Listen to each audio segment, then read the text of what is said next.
이르시되 때가 찼고 하나님 나라가 가까이 왔으니 회개하고 복음을 믿으라 하시더라. 한 번 더 읽을까요? 같이 읽습니다.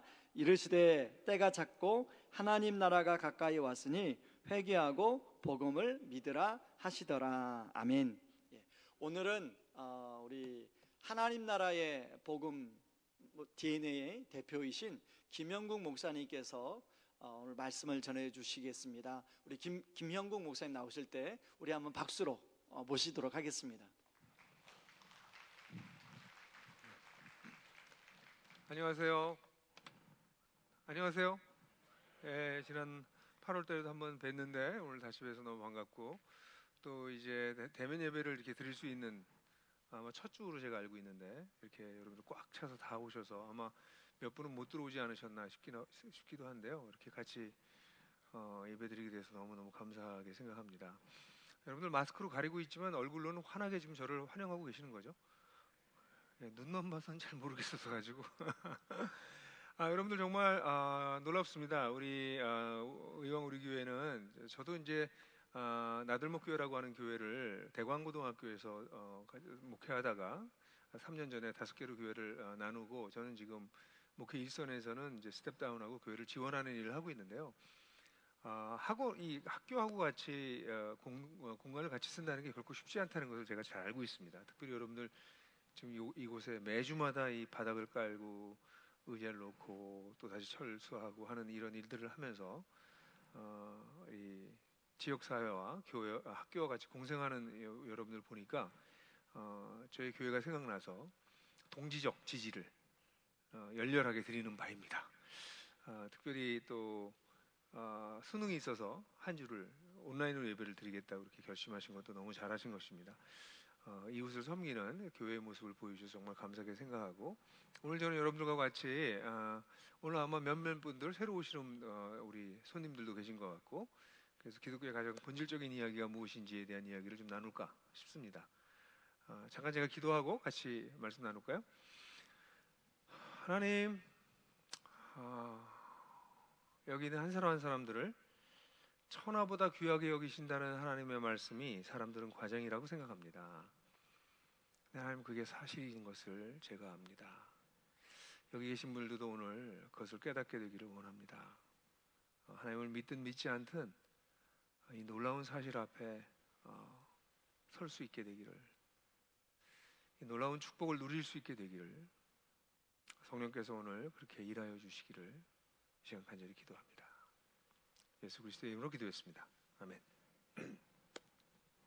제 직업은 목사입니다. 너무 당연한 얘기를 했죠. 근데 저는 일주일 내내 제가 목사인 것을 사람들이 알아챌 수가 없습니다. 그럼 제가 하고 다니는 거나 하는 행동이나 말을 보면 목사 같지 않기 때문에 그렇습니다. 만약에 여러분들 가운데 누군가가 저를 보고 저분은 목사님 같은데? 이런 생각을 하셨다면, 그럼 전 집에 가서 오늘 내가 도대체 뭘 잘못한 거지? 이런 생각을 할 것입니다. 왜 그럴까요? 제가 한 20년 전에 미국에서 공부를 끝내고 한국에 돌아왔을 때 제가 목사라는 사실을 사람들에게 이야기했어요. 그랬더니 사람들이 저를 싫어하더라고요. 거리를 두더라고요. 부담스러워 하더라고요. 뭔가 요구할 거라고 생각하는 것 같더라고요. 그래서 제가 사람들하고 관계를 맺지 못한다는 사실을 알게 됐어요. 저한테 가까이 오지 않습니다. 그래서 그때부터 이건 한국 사회에서는 이제 벌써부터 목사라고 하는 사람이 별로 그렇게 환영받고 또 호기심이 가고 좀 이야기도 좀 나눠보고 싶은 그런 존재가 아니라 뭔가 부담을 주는 존재가 됐구나. 부정적인 이미지가 제가 공부하기 그때 가기 전에 10년 전도 문제였는데 10년이 지나고 난 다음에 너무 심각해졌구나 라는 것을 깨달았어요.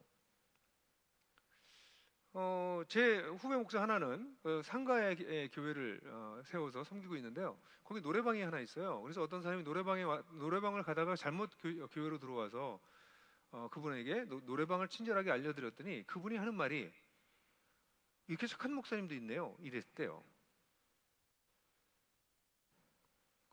너무 기가 막혀서 이런 착한 목사님이 계시면 저도 이런 교회 한번 와볼까요? 이런 얘기를 하고 지나가는데 이 목사님은 일종의 현타가 온 거죠. 아니, 목사가 착하지 않다고?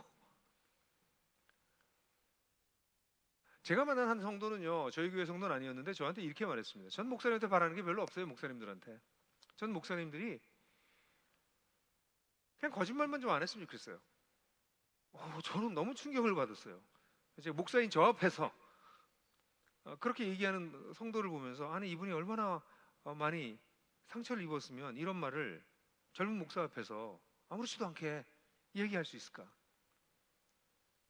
여러분 어떻게 생각하세요?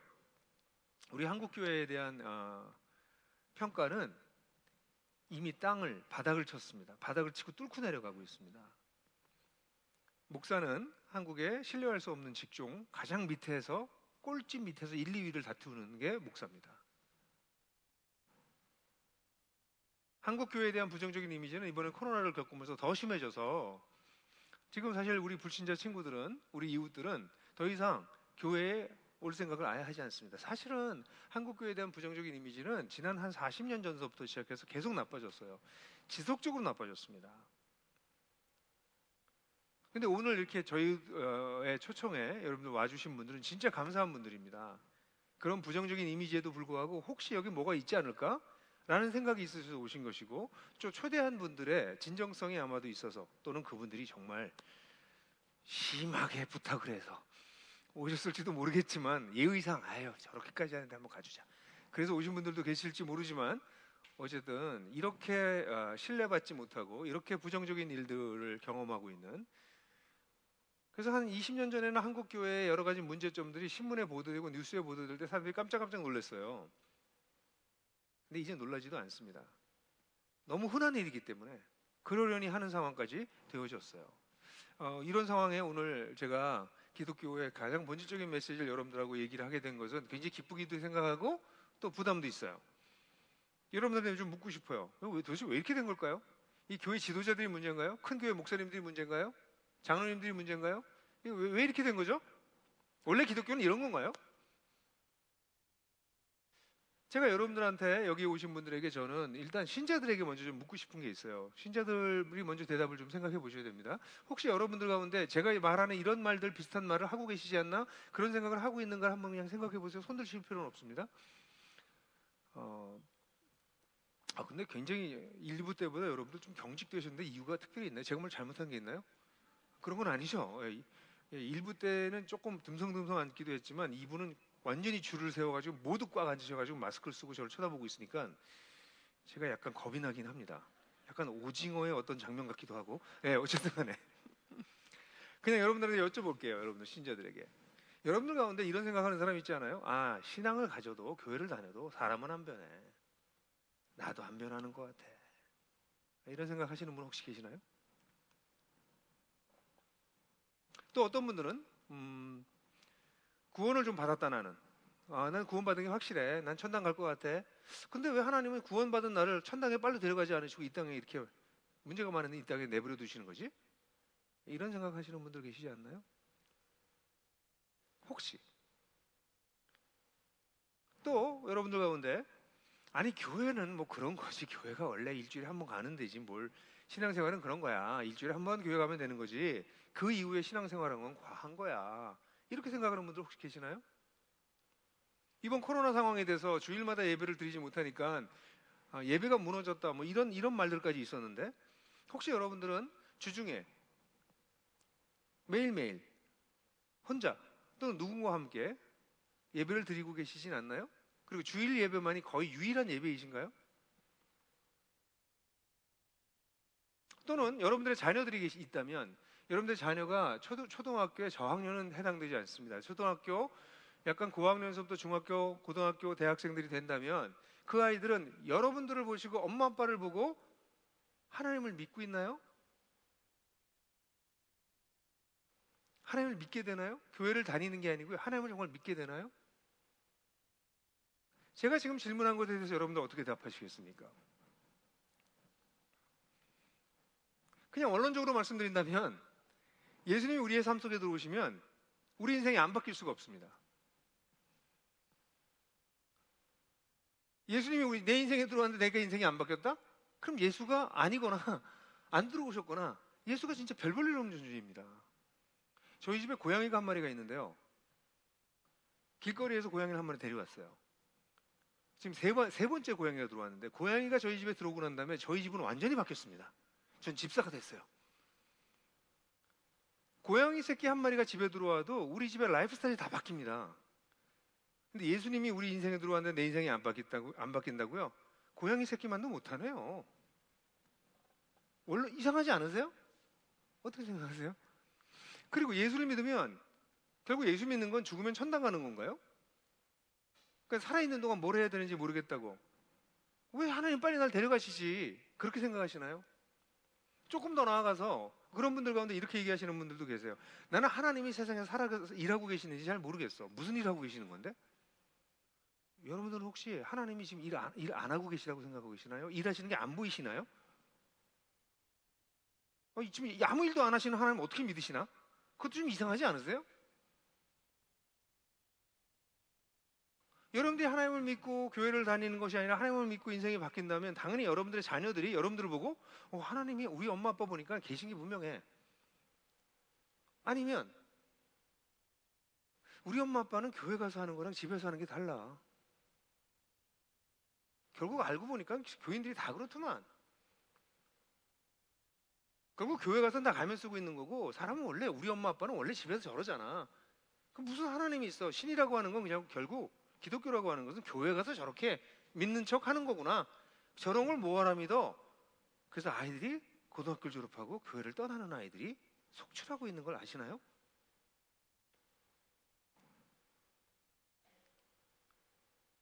우리 목사님께서 아까 좀 전에 제가 너무 부담스러웠어요. 우리 목사님께서 오늘 여기서 잘 쉬고 위로를 받고 가시길 바랐다고 그랬는데, 그렇게 말씀하셨는데 제가 덜컹했어요. 난 위로를 못할 것 같은데, 오늘 심각한 얘기 할 건데 이거 어떡하지? 설교를 바꿔야 되나? 그런 생각을 했었어요.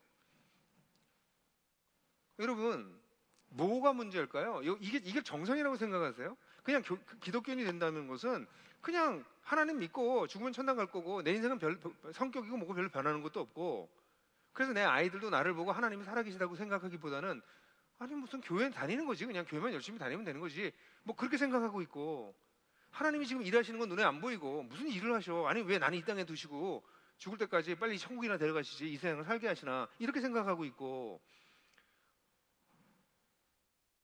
그러면 여러분들, 그렇게 살아가고 있는 여러분들을 보고 주변에 있는 누가 교회 다니면 좋겠다 그렇게 생각하시겠어요? 아마 이런 건 있겠죠. 어려움을 당하거나 힘들 때 위로를 받을 수 있고 좀 기댈 때가 있다. 근데 그건 절도 돼요. 사찰에 가도 괜찮아요. 그런 위로는 다 어떤 종교를 가지고 다 가질 수 있어요. 뭐 기독교만 꼭 그런 위로를 주나요? 다른 종교도 다 줍니다. 왜 굳이 기독교여야 돼요, 그러면?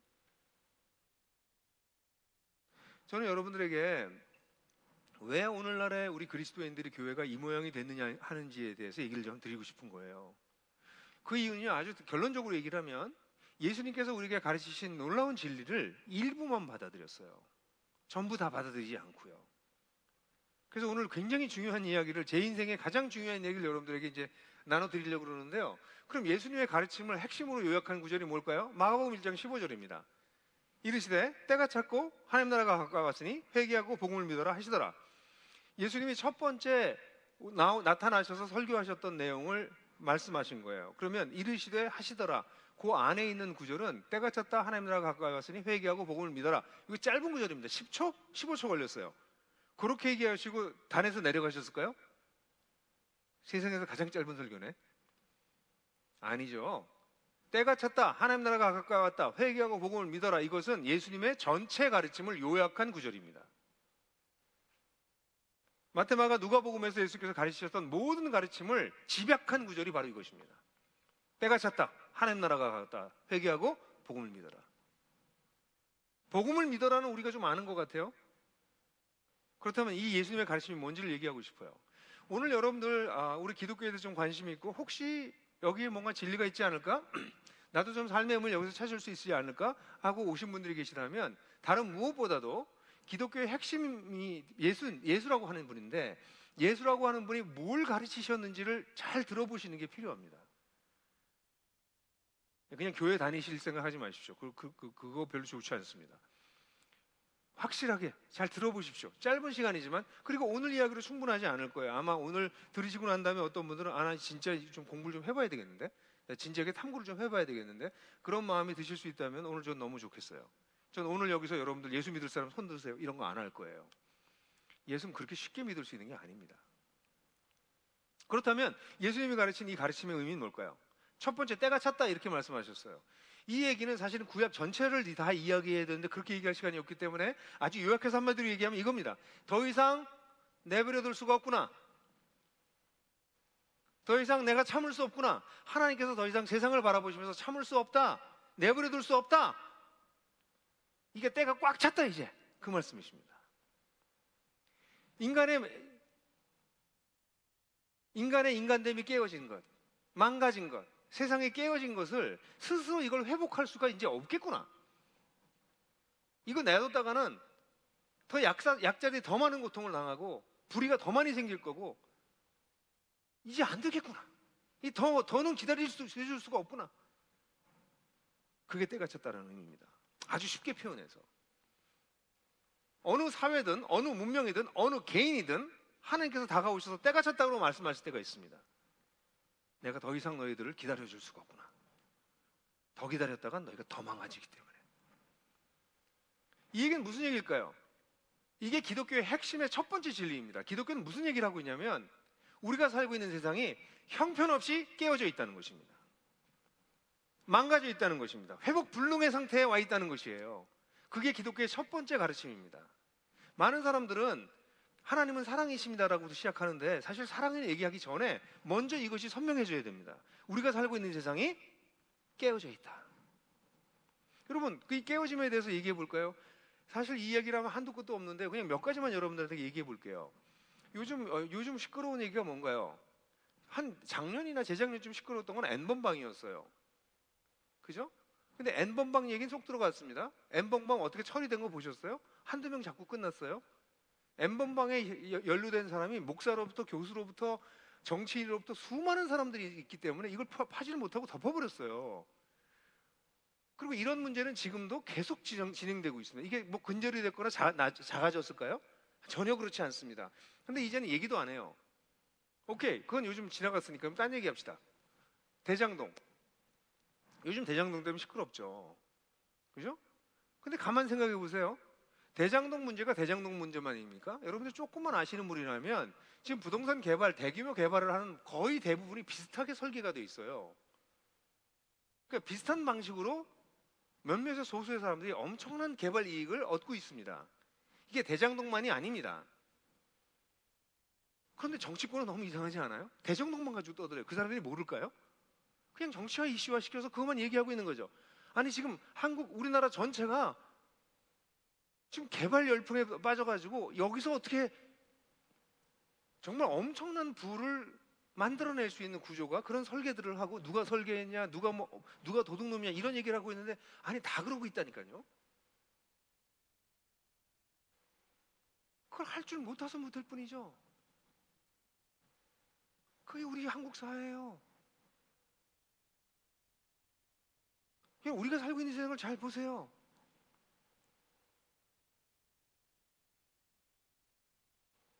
근데 이런 일들이 어떻게 일어날까요? 이게 사회적으로 여러 가지 현상과 함께 일어나는데 우리 남쪽에 대해서 제가 봤던 신문 중에 이런 신문을 제가 봤어요.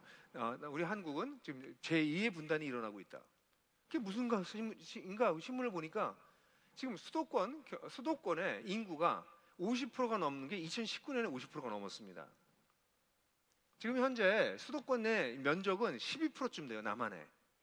근데 인구가 50%가 넘고요. 50 몇 프로의 국민 총생산이 여기서 나옵니다. 그게 정말 이상한 나라에 살고 있는 거예요. 여러분들도 수도권이잖아요. 근데 의왕은 확실히 좋긴 한 것 같아요.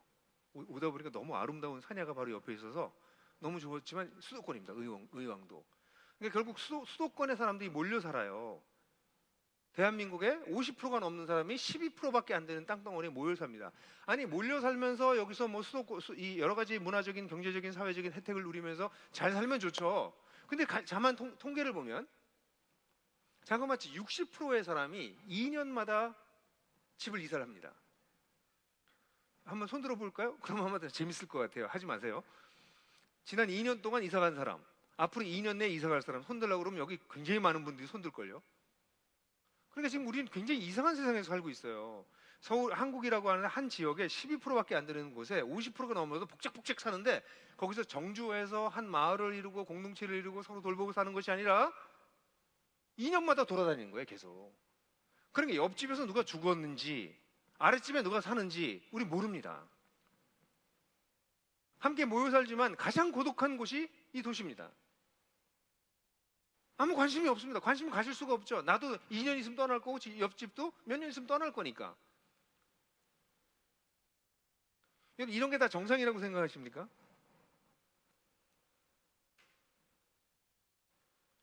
한쪽에서는 개발 이익에 의해 가지고 50억을 퇴직금으로 받는, 근데 어쩔 쪽에서는 전세금이 없어서 목을 매는.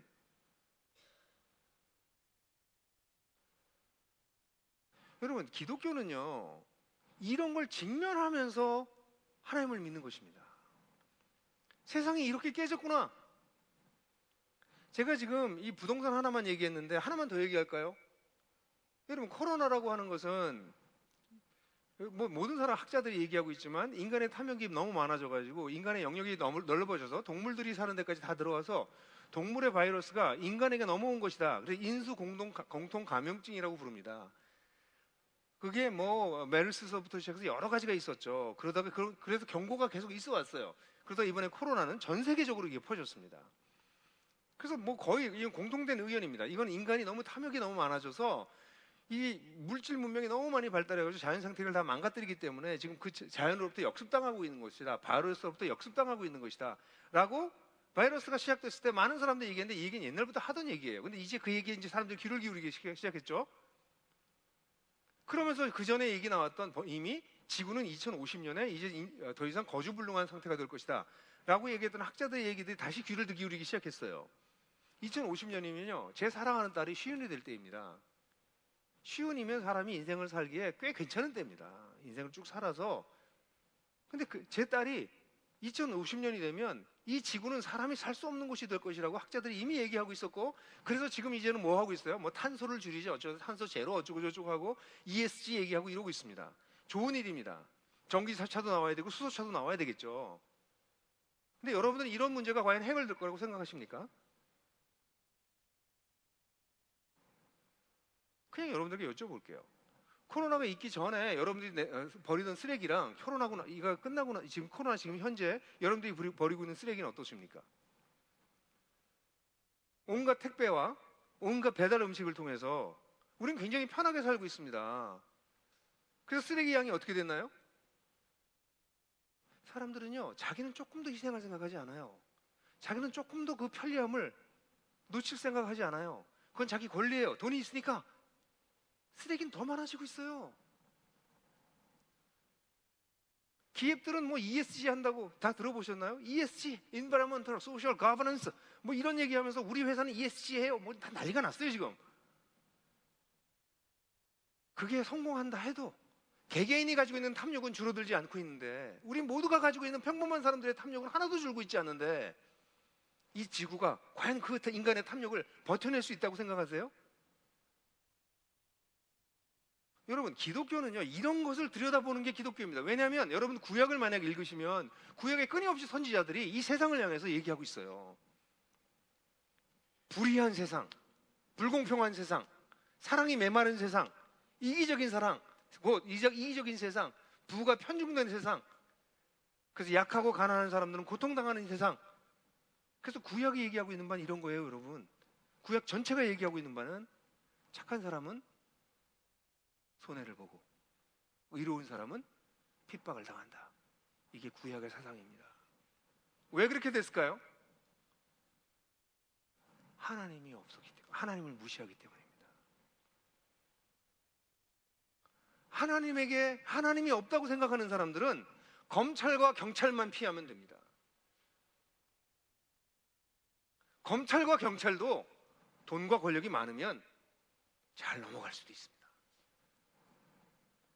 여러분, 그게 우리가 살고 있는 세상이라고 얘기하는 걸, 저 목사님 왜 저래 와서 왜 이렇게 부정적인 얘기를 하는 거야? 그렇게 생각하십니까? 아니면 이것이 우리가 살고 있는 세상입니까? 그래서 사람들은요, 자기가 피해를 당하면 세상이 왜 이런 거야? 왜 이렇게 불공평한 거야? 이렇게 부조리한 거야?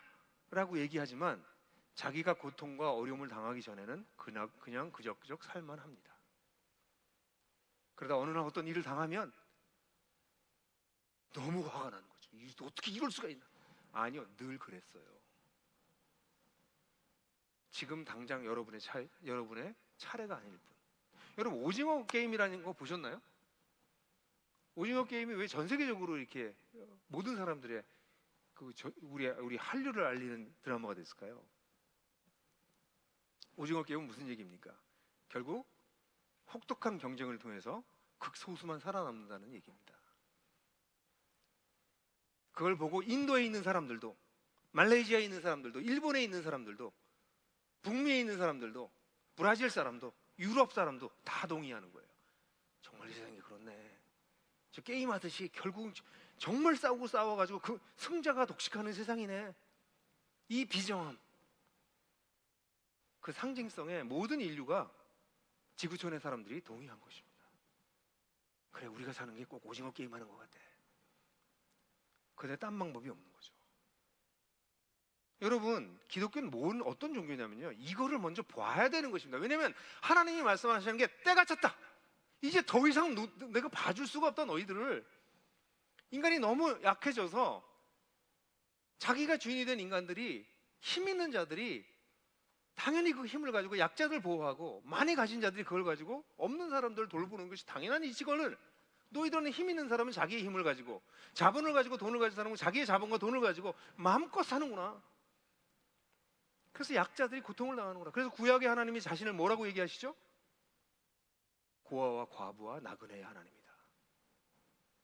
여러분, 그게 기독교입니다. 아무도 보호해주지 않는 사람들의 하나님이다. 이게 기독교의 하나님이십니다.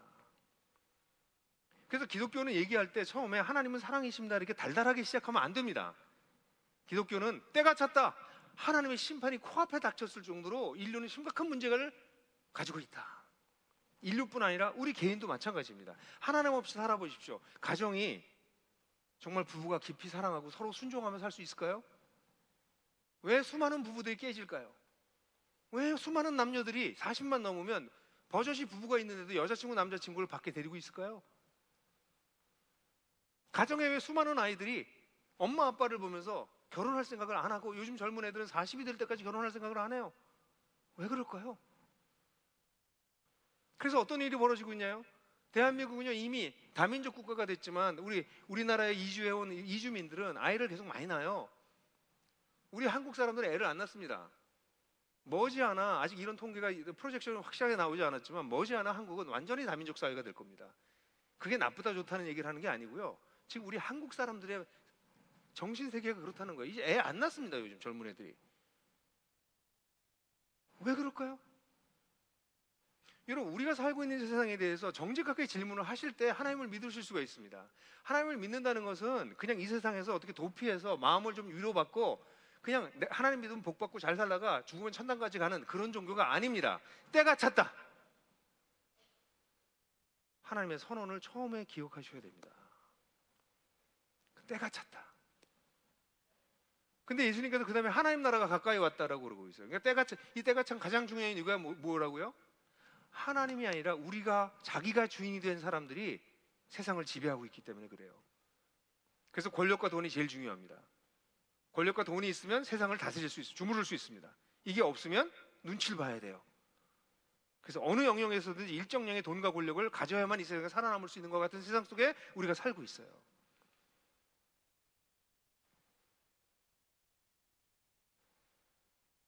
그러니까 너무 슬픈 세상이죠, 사실은.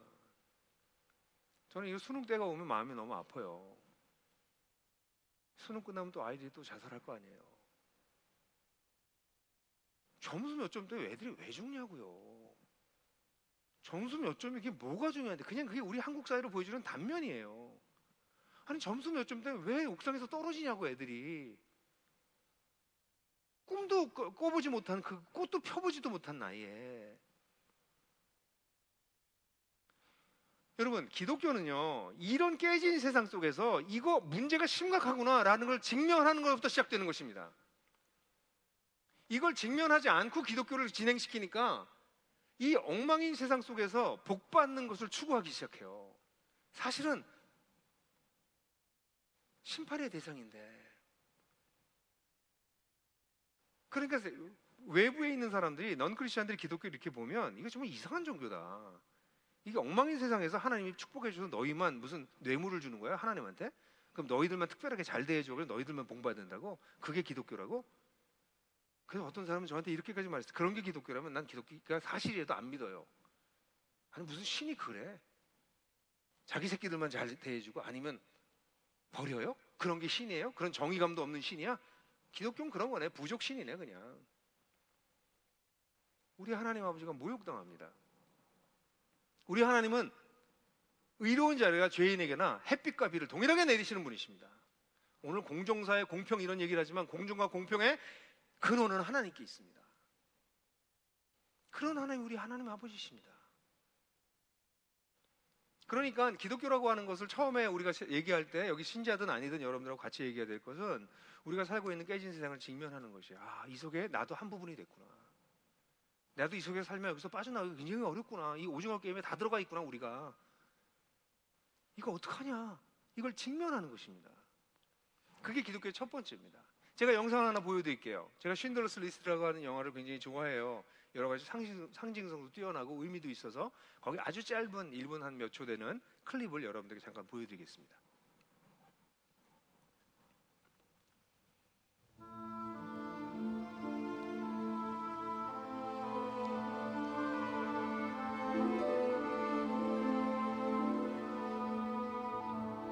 From here for next Thursday. 900, no, make it 10.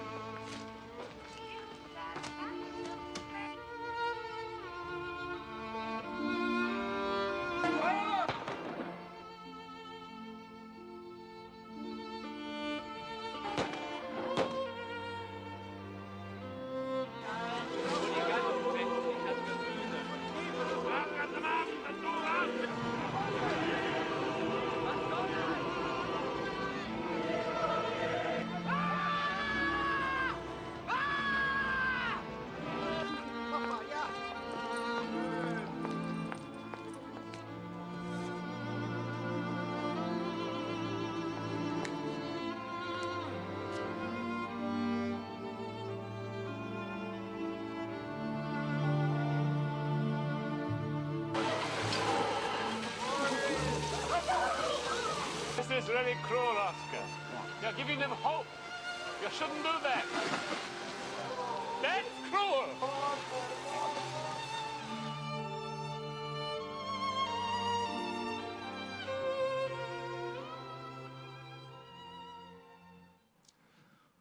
여러분들은 우리가 살고 있는 세상이 난세라고 생각하지 않으십니까? 저 100년 전 얘기입니다. 100년도 안 된 얘기입니다. 5, 60년도 안 된 때 우리는 일본 밑에서 저런 일을 겪었습니다. 3, 40년도 안 된 때 우리는 광주에서도 전쟁 직후에도 광주에서도 수없는 일들을 겪어요. 누가 잘했고 잘못했고 얘기하고 싶은 걸 떠나서요. 그냥 우리가 사는 세상이 저런 난세입니다. 지금은 아니라고요? 지금 우리 아이들이, 청소년 아이들이 계속 자살하고 있는데요. 노인들이 자살하고 있는데요. 여러분들이 안 보는 것뿐이죠. 여러분들 눈을 가리고 안 보시는 것뿐이죠. 한국의 자살률이 OECD 국가 중에서 1등이라고 하는 거, 그건 늘 얘기하는데 그건 죽는 사람이 옆에 없는 거죠, 우리들 주변에. 여러분, 저는 여러분들에게 이런 얘기를 하고 싶은 거예요. 세상이 아름답고 괜찮게 살만한데 여러분들 주일날 아침에 좀 마음도 편하고 위로를 받고 싶은데 여기 왔는데 이게 복잡하고 심각한 얘기를 왜 하냐? 그 아니고요. 이걸 직면하지 않으시면 기독교인이 되는 것이 어렵습니다. 하나님은 이 깨지고 상한 세상, 그래서 이 속에서 고통당하고 있는 수많은 사람들 때문에 가만히 계실 수가 없었어요. 때가 찼다. 더 이상 기다릴 수가 없다. 더 이상 봐줄 수가 없다. 그래서 하나님 나라가 임했다라는 것을 선언하신 분이 예수님이십니다. 근데 하나님 나라가 임하면 어떻게 될까요? 우리가 환영할 수 있을까요? 아니랍니다. 하나님 나라가 임했다는 것은 심판이 이미 임하고 있는 것입니다. 기독교의 심판을 죽고 난 다음에 심판을 받는 거라고 사람들은 생각해요. 아닙니다. 심판은 이미 시작되었습니다. 그래서 자기가 주인인 사람들이 사는 두 부부는 끊임없이 싸울 수밖에 없어요. 어느 순간 힘의 균형이 이루어지거나 한쪽이 한쪽을 압제하거나 아니면 둘 다 체념해버리거나, 그러기 전에는 두 사람이 mutual submission, 서로가 서로에게 순종하면서 살아가는 그런 관계를 갖기는 굉장히 어렵습니다. 그래서 수많은 부부가 나이가 들어가면 들어갈수록 거리가 멀어집니다. 그래, 그 밑에 자라는 아이들은 어떻겠습니까? 더 얘기하지 않아도 되죠. 이런 게 뭐냐면 이걸 신학적으로는 현재적 심판이라고 그래요. 심판은 현재도 이미 시작됐습니다. 하나님을 떠나서 하는 것은 지금 고통을 겪는 것입니다. 그 심판이 죽음은 온다가 아니고요, 우리 다 멀쩡하게 사는데 하나님이 심판하는 게 아니고요, 이미 심판받고 있는 것입니다. 이미 인간은 개인적으로 인류적으로 곤경에 처해 있어요. 인간이 스스로 풀 수 없는 곤경에 처해 있는 것입니다. 그래서 하나님께서 오시는 겁니다. 하나님 오시면 그때 무슨 일이 벌어집니까? 제일 먼저 일어나는 게 심판입니다. 하나님을 무시하고 자기가 주인이 돼서 인생 산 것에 대해서 하나님께서 심판하십니다. 아니, 그게 목사님, 난 내가 주인이어도 난 도덕적으로 잘 살았어요. 아니, 도덕적으로 잘 사는 게 문제가 아닙니다. 왜냐하면 내 인생이라고 하는 것은 여러분이 태어날 때부터 내 기질, 내 남자인지 여자인지, 우리 어느 시대에 태어날 건지, 어느 나라에 태어날 건지, 부모가 누굴 건지 아무것도 선택은 못합니다. 전부 주어진 겁니다. 여러분들의 인생은 여러분 게 아닙니다. 이건 하나님 거였습니다. 원래 여러분을 존재하게 하신 분은 하나님이십니다. 그런데 어떻게 하셨어요? 여러분, 회사에서 3천만 원 정도 횡령하면 어떻게 되나요? 그럼 당연히 파면당하고요, 형사고발 당합니다. 3천만 원 정도 가지고도. 근데 우리 인류는 자기 인생을 횡령했습니다. 자기 게 아니었어요. 하나님의 것이었습니다. 근데 자기 마음대로 살았어요. 성경의 죄는 이것입니다. 거짓말하고 딴 사람 괴롭히고, 이건 도덕적인 죄고요. 성경에서 얘기하는 죄는 하나님을 무시하고 내 인생을 내 멋대로 사는, 그것이 아무리 고결하게 산다 할지라도 내 인생을 횡령한 걸 죄라고 얘기를 해요. 그래서 그 심판을 피할 수가 없다라는 게 기독교 얘기입니다. 세상은 이미 지옥과 같은 세상이다. 지옥 직전이다. 깨어졌다. 고통과 신음소리가 가득하다. 그걸 안 듣고 있다면 너희가 안 들을 뿐이다 지금. 그리고 여기 계신 몇 분들은 지금 속이 새까맣게 탈 정도로 힘든 상황을 지금 지나가고 계신 분들도 계실 거예요. 실제로. 그리고 어쩌면 여기 있는 분들 가운데 어떤 분들이 극단적 선택에 대해서 고민을 하고 계신 분이 계실 수도 있어요. 그게 우리가 살고 있는 세상에 이미 하나님의 심판이 쏟아져 내려오고 있습니다. 그래서 하나님 나라가 가까이 왔다, 예수님께서 때가 졌다, 하나님 나라가 가까이 왔다라는 얘기는 결코 반가운 소식이 아니에요. 근데 그때 예수님이 뭐라고 그러냐면 복음을 믿어라 그러는데, 복음이 뭐예요? 이 쏟아지는 하나님의 심판을 예수님께서 십자가에서 대신 지신 것입니다. 내가 내 인생을 횡령한 죄, 인류 전체가 하나님의 것인데, 우리의 문화와 자본과 우리가 가진 모든 것들이 다 하나님의 것인데 그것을 지멋대로 쓰고 있는 것에 대해서 하나님께서 심판하시는데, 그 심판을 예수께서 막으신 겁니다. 그래서 정확하게 얘기하면 심판이 보류된 것입니다. 현재적 심판이 여전히 있지만 마지막 심판이 마지막 날로 유예된 것이에요. 그래서 예수께서 십자가로 심판을 막으신 거예요. 그래서 복음을 믿는다는 얘기는 이 예수를 믿고 이미 시작된 하나님 나라에 들어가는 것입니다. 죽으면 가는 게 아니고요, 죽으면 갑니다. 근데 살아있는 동안도 이 하나님 나라를 이미 경험하기 시작하는 거예요. 그래서 뭐 하는 거예요? 하나님 나라에 들어온 사람들은 하나님 나라에 들어가지 않은 사람들, 이 깨지고 상한 세상에 있는 것을 바라보면서, 이 세상을 위해서 무엇을 할 것인가? 이 속에서 피해를 당하고 있는 약자들을 어떻게 도울 것인가? 무엇보다도 하나님을 몰라가지고 저렇게 사는 사람들이 살기 때문에 어떻게 하나님을 알 수 있게 도울 것인가? 이게 우리들의 관심입니다. 왜냐면 우리 여기 들어왔기 때문에, 그 새로운 삶을 살기 시작했기 때문에, 내가 왜 살아야 되는지 아는 거죠. 내가 구원받고 죽을 때까지 천당 들어가는 입장표 붙들고 이렇게 사는 게 아니라, 나는 이미 시작된 하나님 나라를 이 땅에서 살아내는 거구나. 나의 직업을 통해서, 나의 선한 일을 통해서, 나의 이웃 사랑을 통해서 하나님께서 나한테 맡기신 일이 이거구나. 그 일을 하기 시작하면요, 할 일이 너무 많고요. 그리고 이 일을 하면 하나님께서 기뻐하시기 때문에 하나님이 막 개입하십니다.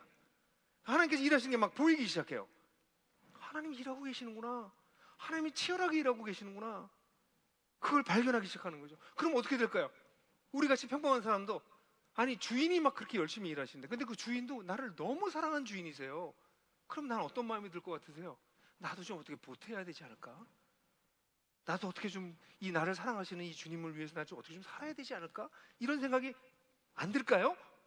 들죠. 그 하나님 나라에 들어서 하나님의 사랑을 받아가지고 마음이 치유되고 회복되고 인생의 목적을 찾았는데 인생이 안 바뀐다고요?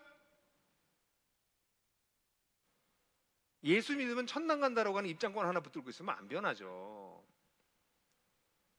그리고 입장권이 있으니까 결국 하나님 날 사랑하실 거야. 이것만 붙들고 있는 거죠. 그 사람이 영적으로 매우 어린 상태인 거죠. 그러니까 예수님의 가르침에 아주 일부만을 받아들인 거죠. 편취한 거죠. 복음을 믿어라만 믿은 거예요. 뭘 안 믿은 거예요? 맨 앞에 있는 때가 찼다. 하나님 나라가 가까웠으니 이 부분을 놓친 거죠. 그래서 여러분 기독교는 뭐냐면요. 이 깨진 이 세상이 정말 엉터리구나, 엉망이구나, 하나님 없는 세상이 지옥의 방부라구나.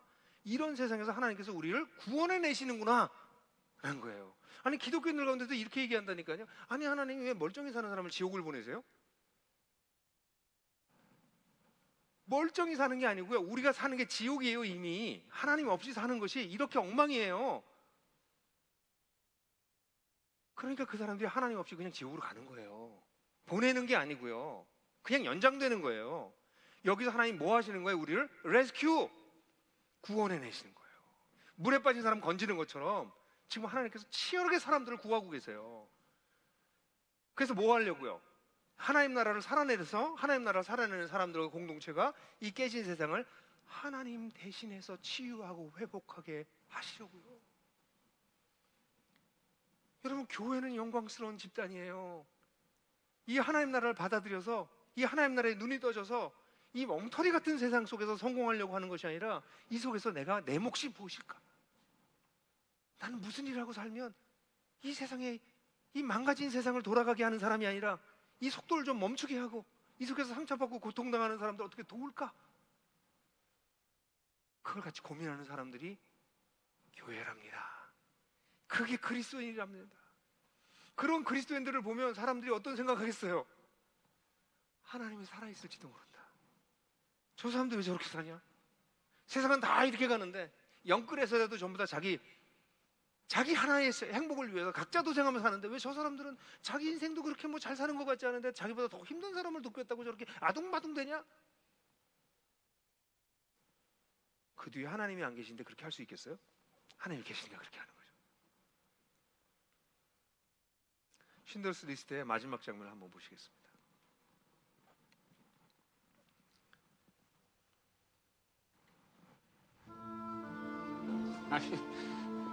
You want these people? These people, my people, I want white people. Who are you, Moses?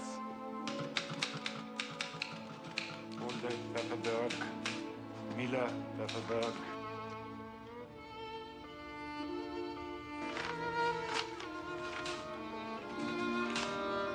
How you doing, Robert? Good, Herr Director. Sun's going down. Yes, it is. What's the matter with you? You should be preparing for the Sabbath. Do you have any money? Hidden away someplace that I don't know about.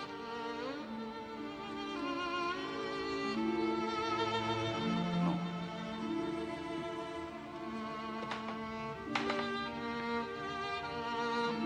Why? Am I broke? Morning at 2:41 a.m. There's people from the Talmud. It says whoever saves one life saves the world and time.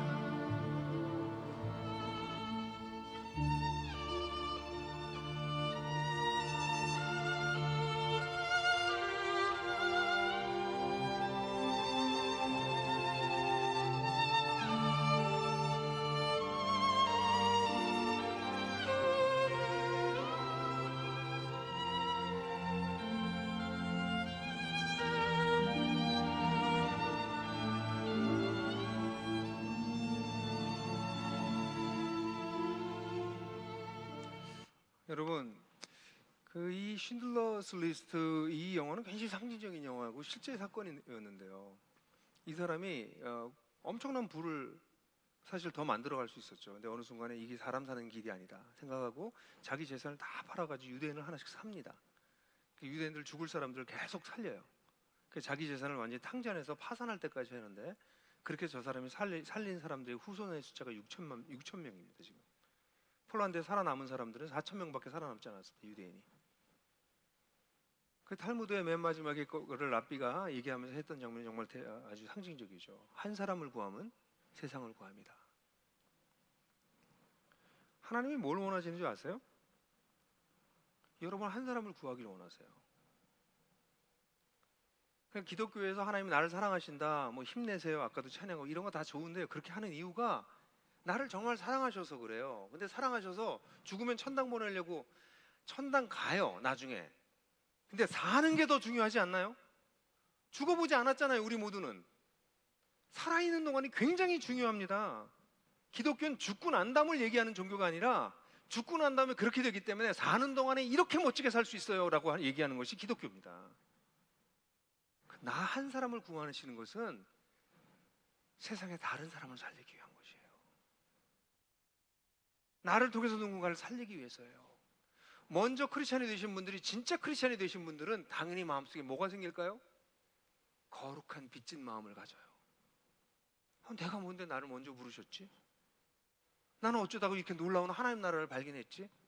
나는 어쩌다가 이걸 발견해서 이제 세상 사람들과 다르게 살 수밖에 없게 됐지? 나를 그렇게 사랑하시는 하나님, 그리고 내가 뭘 좀 해보려고 그러면 그렇게 격려하시고 힘주시고 기적적인 일들을 일어나가시는 하나님, 내가 일하길 기다리시면서 치열하게 일하시는 하나님을 발견하면 사람들은 야, 이게 사는 거구나, 이렇게 사는 거구나. 그럼 그 사람들은 어떡할까요? 당연히 또 다른 사람을 돕죠.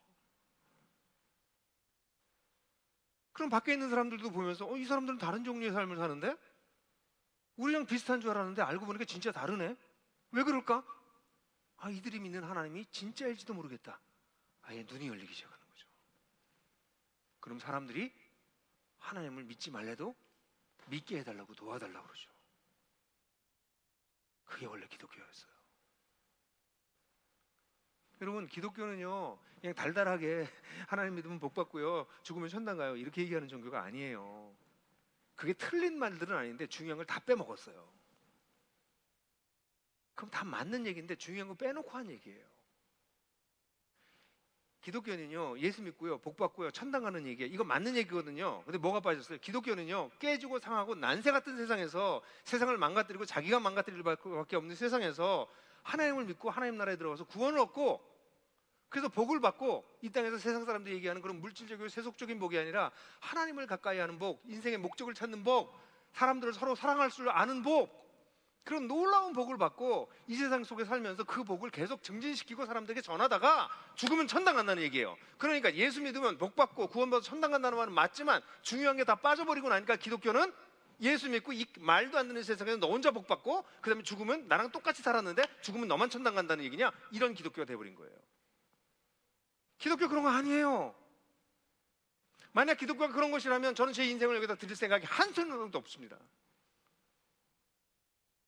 제가 왜 이 주님께 제 인생을 드리냐면 주님이 세상에 대해서 얘기하는 게 맞기 때문에.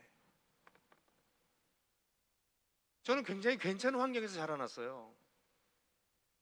제가 괜찮은 환경에서 자라났기 때문에 세상이 아프지 않은 게 아니에요.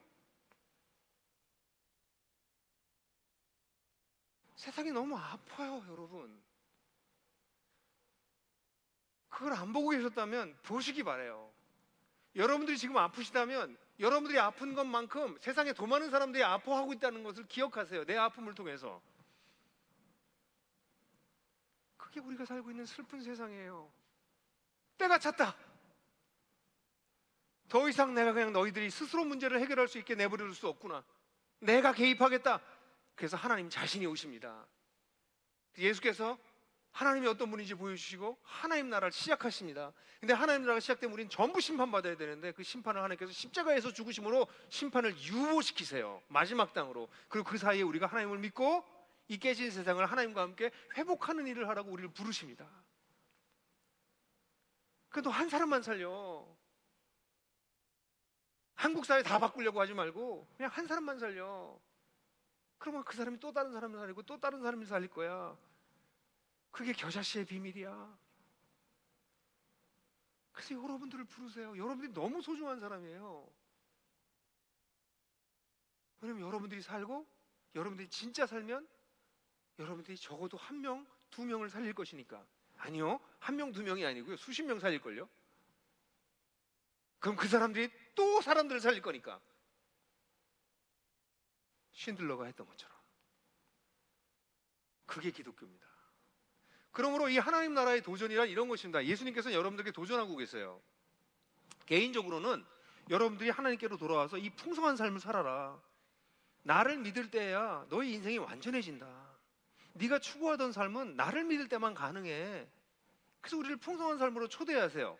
이건 굉장히 달달한 초대예요. 그러나 이 동일한 초대를 다시 바꿔서 얘기하면, 너 그 깨지고 망가진 세상에 부분이 돼서 평생 살고 거기서 복 받으면서 살다가 나중에 심판받을래? 아니면 지금 빨리 이미 시작된 하나님 나라에 들어와서 나와 함께 이 깨진 세상을 회복하고 치유하면서 너의 나머지 인생을 멋지게 살아볼래? 하나님께서 여러분 도전하시는 거예요. 저는 오늘 여러분들에게 그러면 이미 신자인 분들에게 질문하고 싶어요. 제가 최초에 질문했던 거 있죠. 예수 믿는데 나는 안 변한다. 나는 하나님이 무슨 일을 하고 있는지 모르겠다. 왜 예수 믿자마자 왜 나 천당 안 데려가는지 모르겠다. 우리 아이들도 날 보고 하나님을 발견하지 못하는 것 같다. 그러시다면 여러분들 뭔가 많이 놓치신 거예요. 너무 불행한 거예요. 그건 옛날에 제 대학 다닐 때 제 대학 앞에 갈비집이 잔뜩 있었는데 그 갈비집의 그 주변에 살고 있는 강아지들이랑 비슷해요. 걔네들은 평생 갈비 냄새를 맡아요. 근데 갈비는 못 먹어요. 하나님을 알고서도 냄새만 맡는 거예요. 어째서 떨어진 뼈 조각 하나 빨고 있는 거죠. 아니요, 그리스도인이 된다고 하는 것은 갈비집에 들어오는 것입니다. 하나님 나라, 시작된 하나님 나라에 들어오시는 거예요. 그래서 이걸 누리는 거예요.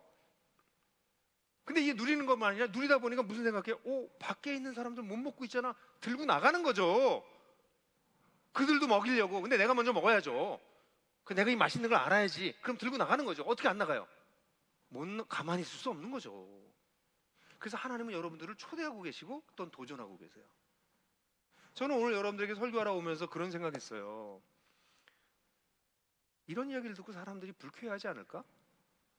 세상의 현실을 보여주고 그 현실 속에서 그냥 적당히 타협하고 있는 나에 대한 이야기를 해주면 사람들이 싫어할 텐데, 그래도 이 얘기 해줘야 된다. 예수님도 그렇게 하셨으니까. 그리고 한 명이라도 이 얘기를 듣고 내가 이 하나님 나라에 들어가서 하나님 나라 백성들한테 하나님 나라 운동원으로 살아야 되겠다.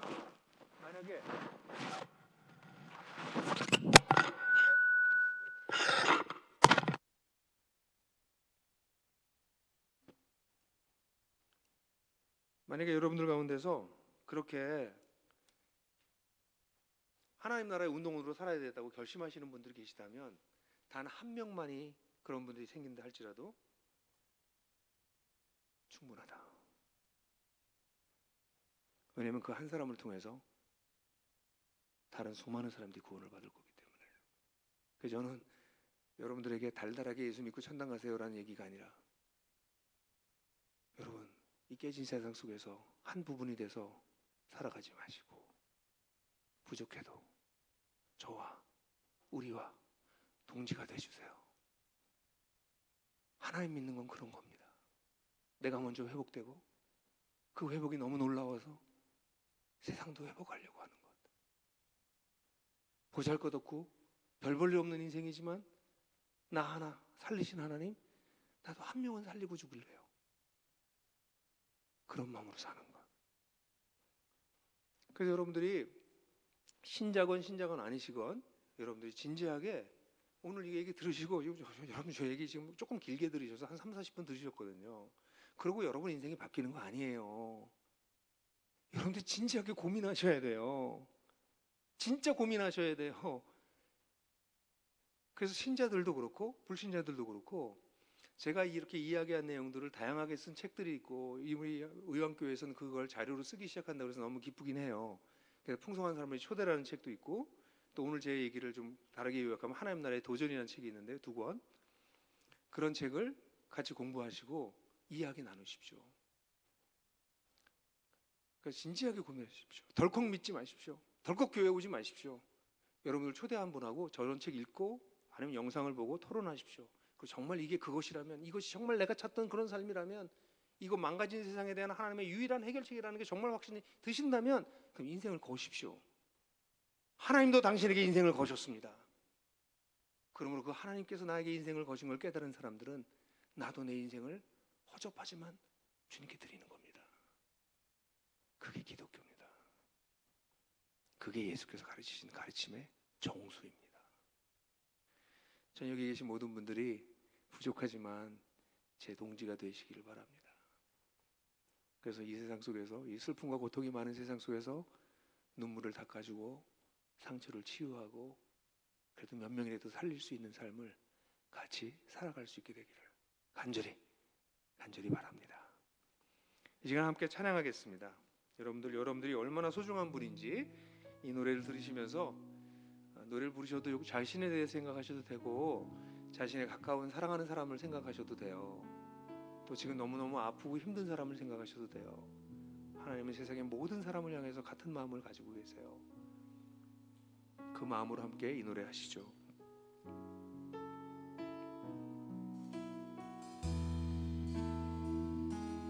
하나님은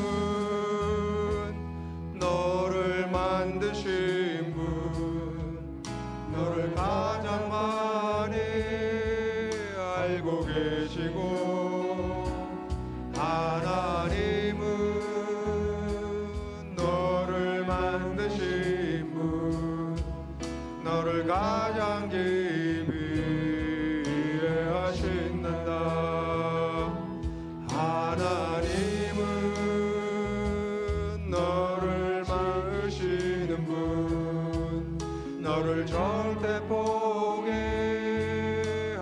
않으며, 하나님은 너를 지키시는 분, 너를 쉬지 않고 지켜보신단다.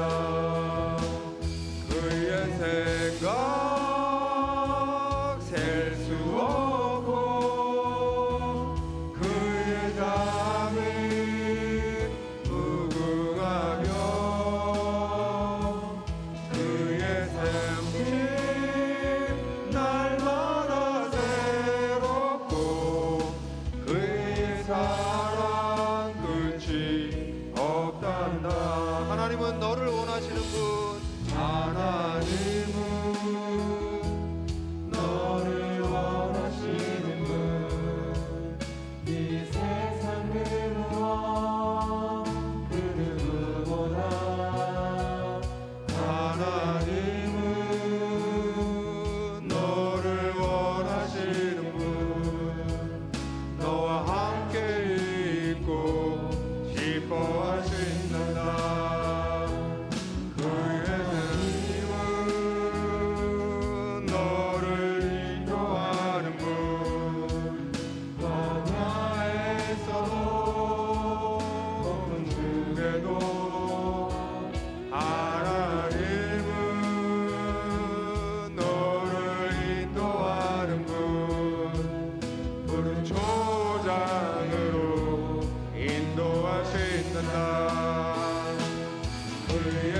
생각 셀 수 없고, 그의 잠이 무궁하며, 그의 성실 날마다 새롭고, 그의 사랑 끝이 없단다. 그의 생각 셀 수 없고,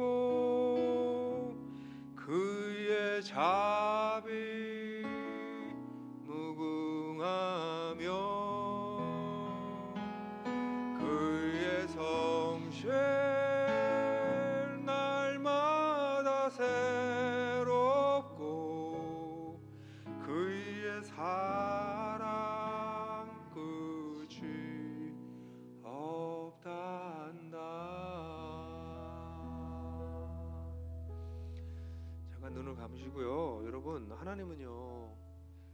정말 간단한 해결책을, 달달한 해결책을 제시하는 분이 아니세요. 오징어 게임 같은 세상, 여러분 이거 얼마나 슬픈 세상입니까? 이게 말이 되는 세상입니까? 근데 우리도 알지 못하게 그냥 그런 거야. 세상은 그러고 살잖아요. 하나님이 말씀하세요. 때가 찼다. 더는 안 된다.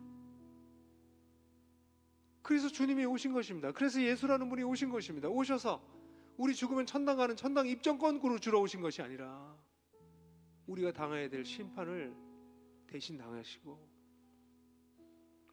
우리가 하여금 왜 살아야 되는지 알려주시고 나랑 동역자가 되어다오. 일단 네가 먼저 변해야 되겠고 네가 먼저 회복돼야 되겠지만 네가 좀 건강해지면 나랑 같이 일 좀 하자. 세상을 치유하고 회복하는 나의 일에 너를 초대한다. 그렇게 살다 보면 완전하게 임할 하나님 나라를 간절히 기다리게 됩니다. 주님이 오셔야 이 땅의 고통이 끝나는 거군요.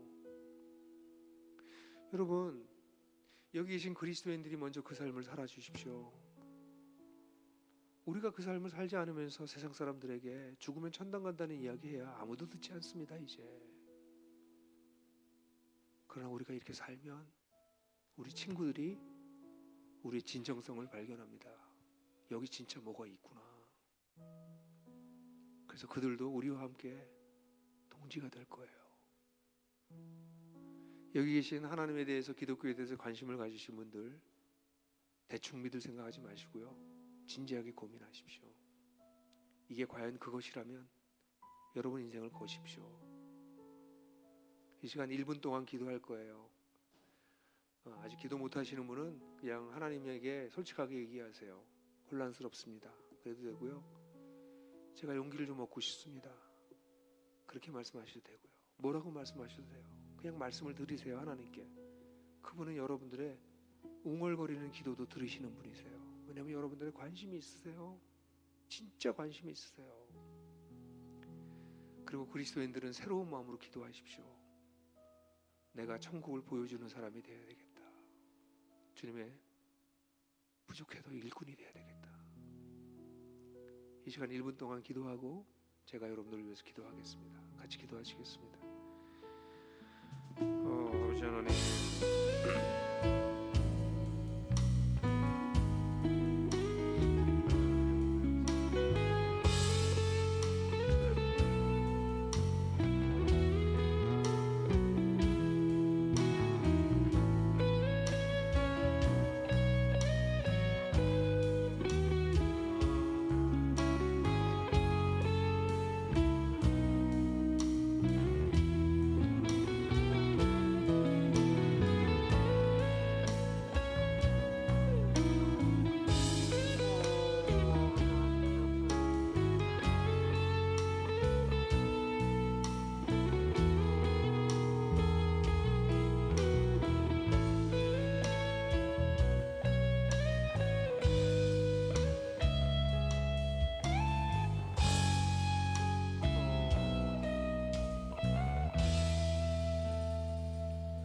주님, 저희가 정직하게 세상을 보면 세상이 얼마나 아픈지, 얼마나 비정상적인지, 얼마나 소망이 없는지를 발견합니다.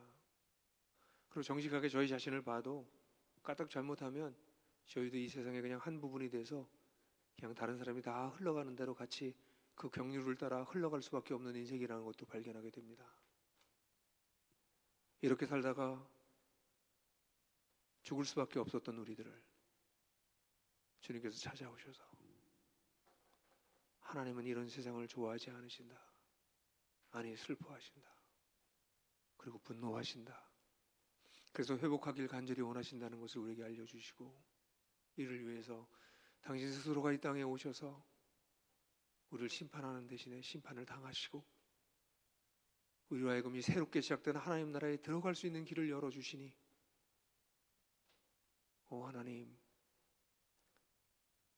당신 같은 하나님을, 당신 같은 신을 제가 어디서도 발견하지 못했습니다. 주님, 이 자리에 이미 그 나라에 들어와 있는 분들, 선명하게 이 나라에 들어올 수 있게 도와주시고, 교회를 다니지만 아직 이 나라에 대해서 알지 못하고 죽으면 천당 간다고 생각하고 믿었던 사람들 진지하게 신앙을 재고하게 도와주시고, 오늘 하나님에 대해서 진실한 관심을 가지고 찾아오신 고마운 우리의 이웃들 주께서 축복하셔서 하나님을 믿는다는 것이 얼마나 놀라운 일인지 발견하게 되는, 그래서 우리의 동지가 되어지는 축복이 있기를 간절히 원합니다. 지금은 성부, 성자, 성령 삼위 하나님의 사랑하심과 은혜 주심과 역사하심이 하나님 나라를 발견하고 그 나라 백성으로 살겠다고 다짐하는 사랑하는 의왕우리교회 성도들과 이 자리에 여러 가지 어려움에도 불구하고 함께 해주신 우리의 친구들, 우리 이웃들 위해, 그래야 어쩌면 우리의 가족과 동지가 될지도 모르는 그분들 위해 지금부터 영원토록 함께 계시기를 축원하옵나이다. 아멘.